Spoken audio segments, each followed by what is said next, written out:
వ్రతశాల ఇది నా యేసు నివసించశాల. దేవునికి స్తోత్రములు కలుగునుగాక, దేవునికి మహిమ కలుగునుగాక.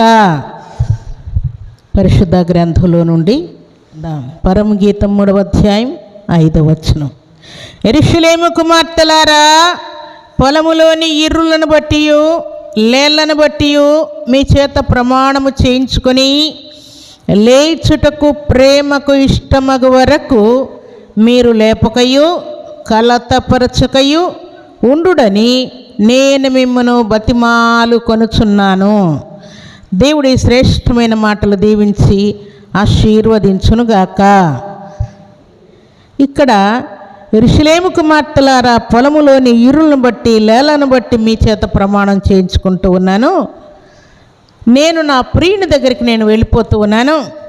నా ప్రియుని దగ్గరికి వెళ్ళి నేను ఆయనతో ఉన్నప్పుడు లేచుటకు ప్రేమకు ఇష్టమగు వరకు నన్నెవరు లేపొద్దండి అంటా ఉంది. అంటూ మీరు లేపకయు కలతపరచకయు ఉండుడని మిమ్మల్ని బతిమాలు కొనుచున్నాను అంటా ఉన్నది. ఒకవేళ నా ప్రియునితో నేనున్నప్పుడు మీరు వచ్చి నన్ను లేపుతారేమో, తలుపు కొడతారేమో, ఏమైనా ఆటంకం కలుగజేస్తారేమో, ఏమైనా అభ్యంతరం కలుగజేస్తారేమో, దయచేసి నా జోలికి రావద్దండి, నా ప్రియుని జోలికి మీరు రావద్దని మిమ్మల్ని బ్రతిమాలు కొనుచున్నాను, అడుక్కుంటూ ఉన్నాను. దయతో నన్ను లేపొద్దండి అని అడుక్కుంటూ ఉన్నాను అంటా ఉన్నది ఈమె. ప్రభు సన్నిధిలో చేరిన ప్రభు బిడ్డలమైన మనం ప్రియునికి ప్రియురాలుకున్నటువంటి బంధం ఇక్కడ క్లియర్గా కనబడుతూ ఉన్నది. 3వ వచనంలో మొదటి మాట మనం చదువుకుందాం. చూడండి. రాత్రివేళ పరుండి నేను నా ప్రాణ ప్రియుని వెదకినను అతడు కనబడక ఉండేను.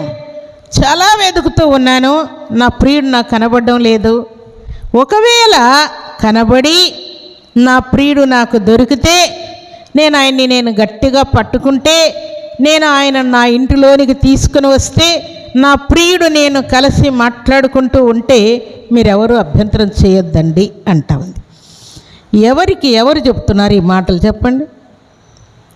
ఎవరికి ఎవరు చెప్తున్నారు అంటే, మన ప్రియరక్షకుడు ప్రాణప్రియుడుగా కనబడుతూ ఉన్నాడు. ఈ ప్రాణప్రియునికి సంఘము ప్రియురాలుగా కనబడుతూ ఉన్నది. సంఘం అనగా ఎవరు? విశ్వాసులు లేక క్రైస్తవులు, ప్రభువును నమ్మిన బిడ్డలు లేక మనమే అని చెప్పుకోవచ్చు. అయితే ఈమె నా ప్రియుని నేను వెతుకుతూ ఉన్నాను, ఎక్కడ దొరుకుతాడో తెలియదు. ఒకవేళ నా ప్రియుడు నాకు దొరికితే నా ప్రియుడిని నేను గట్టిగా పట్టుకొని నా ఇంటికి తీసుకుని వస్తాను. అప్పుడు మీరెవ్వరు కూడా నేను నా ప్రియునితో మాట్లాడుతూ ఉన్నప్పుడు మీరెవరు ఆటంకం చేయొద్దండి అంటా ఉన్నది. దేవునికి స్తోత్రములు కలుగునుగాక, దేవునికి మహిమ కలుగునుగాక.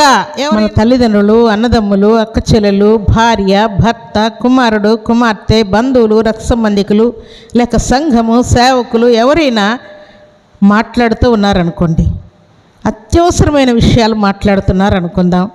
అప్పుడు ఎవరైనా ఆటంకం చేస్తారా? చేస్తూ ఉంటారు కదా, ఆటంకం కలుగు చేస్తారు కదా. అయితే అలాంటివి ఏవి చెయ్యొద్దండి అని ఈమె అంటా ఉన్నది. ఉదాహరణకు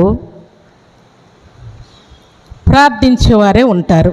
మన ఇంట్లో ప్రార్థన చేస్తూ ఉంటే ఆటంకం కలుగుద్దా? కలగదా? ఇంట్లోనే కలుగుతూ ఉంటాయి కదా. భర్తకు భార్య ఆటంకం, భార్యకు భర్త ఆటంకం, తల్లిదండ్రులకు పిల్లల ఆటంకం, పిల్లలకు తల్లిదండ్రుల ఆటంకం, ఇరుగు పొరుగు వారితో ఆటంకాలు, బంధువులు, రక్త సంబంధికులతో ఆటంకం జరుగుతూ ఉంటుంది. ప్రార్థన చేస్తూ ఉంటే ఆటంకం. దేవుని యొక్క మందిరానికి వెళ్ళాలంటే కూడా ఆటంకం చేస్తూ ఉంటారు. ఈరోజు నేను ఉపవాసం ఉండాలనుకుంటున్నాను అంటే కూడా ఆటంకం చేస్తూ ఉంటారు. అలాగే ఈరోజు నేను సత్య సువార్త ప్రకటించడానికి బయలుదేరి వెళ్ళాలని అనుకుంటూ ఉన్నాను, దానికి కూడా ఎవరో ఒకరు ఆటంకం చేస్తూ ఉంటారు. పరిచర్య చేయాలనుకుంటూ ఉన్నాను, దానికి కూడా ఆటంకం చేస్తూ ఉంటారు. ఏమి చేసినా సరే దేవునికి మనకు కొంచెం లింకు కలుగుతూ ఉన్నది, ప్రాణప్రియుడు నాకు దొరికాడు అనుకున్న టైంలోనే ఆటంకాలు జరుగుతూ ఉంటాయి. అలాగే మారు మనసు పొంది పాపలు ఒప్పుకొని బాప్తిసం పుచ్చుకోవాలని ఆశపడుతున్నానంటే ఆటంకం. అందుకని ఇవన్నీ ఆమె దృష్టిలో పెట్టుకొని నేను నా ప్రాణప్రియుడిని నేను కలుసుకున్నాను, దయతో నన్ను పిలవద్దండి, లేపొద్దండి, కలతపరచొద్దండి, మా మాటలకు మీరు అడ్డం రావద్దండి అని అంటా ఉన్నది. ఉదాహరణకు ఒక మంచి మాట మీకు చూపిస్తాను చూడండి. నెహెమ్యా గ్రంథము 2వ అధ్యాయం 10వ వచనాన్ని చదువుకుందాం.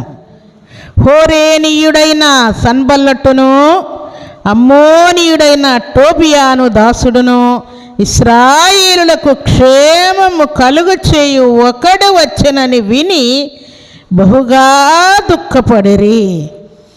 ఏం కలుగ చేసేవాడు వచ్చాడంట? ఇశ్రాయేలీలకు క్షేమము కలుగ చేయు ఒక వ్యక్తి వచ్చాడంట అని చూశారంట. నెహెమ్యా యెరూషలేము పట్టణానికి వచ్చి ఇశ్రాయేలీల యొక్క దుఃఖాన్ని కన్నీటిని చూసి యెరూషలేము పట్టణంలో దేవుని యొక్క మందిరం పాడైపోయిందన్న వార్త వినగానే ఈయన తట్టుకోలేక ఉపవాసం ఉండి ప్రార్థన చేసి పరిగెత్తుకొని మనలాగా బస్సుల్లో, బండ్లో, కారులో, ఇంకా దేనిలో కాకుండా ఖాళీ నడకలో, తర్వాత ఒక పశువు మీద కొంతకాలం నడిచి కొంతకాలం ఇట్లా ప్రయాణం చేసి ఆయన యెరూషలేము చేరుకున్నాడు. ప్రియులారా, అప్పుడు ఇశ్రాయేలులకు క్షేమం కలుగు చేసేవాడు ఒకడు వచ్చాడంట. దేవుని యొక్క మందిరాన్ని కట్టాలని వచ్చాడంట అని వినగానే బహుగా దుఃఖపడుతూ ఉన్నారంట. ఏం చేయడానికి చెప్పండి? వీరు దేవుని యొక్క మందిరాన్ని కట్టకుండా ఆటంకము చేయుటకై వారు అభ్యంతరం చేస్తూ ఉన్నారు. నా దేవుడు నేను కలుసుకున్నాను, నా దేవునితో నేను ఉంటున్నాను, నా దేవుడు నాతో మాట్లాడుతున్నాడు, నేను నా దేవునితో మాట్లాడుతూ ఉన్నాను అని అనుకుంటూ ఉంటే సరిపోదు ప్రియులారా. ప్రియునితో మనం కలిసిన తర్వాత ప్రియుడు, ప్రాణప్రియుడు, రక్షకుడు, అభిషక్తుడు, సర్వాధికారి మనకేదో ఒక పని అప్పగిస్తూ ఉంటాడు. నెహెమ్యాకు యెరూషలేము పట్టణములో దేవుని యొక్క మందిరం పాడైపోయిందని దేవుడు ప్రేరేపిస్తే పరుగు పరుగున నెహెమ్యా భక్తుడు యెరూషలేము పట్టణానికి వచ్చాడు. మందిరం కట్టడానికి ఆయన వస్తే టోబియా, సన్బల్లొట్టు ఏం చేస్తున్నారు చెప్పండి? భక్తుడైనటువంటి నెహెమ్యా యెరూషలేము పట్టణం వచ్చి దేవుని యొక్క మందిరాన్ని కట్టడానికి ప్రారంభిస్తూ ఉంటే వీరు బహుగా దుఃఖపడుతూ కలతపడుతూ ఉన్నారు, ఆటంకం చేయడానికి చూస్తూ ఉన్నారు, చంపాలని చూస్తూ ఉన్నారు.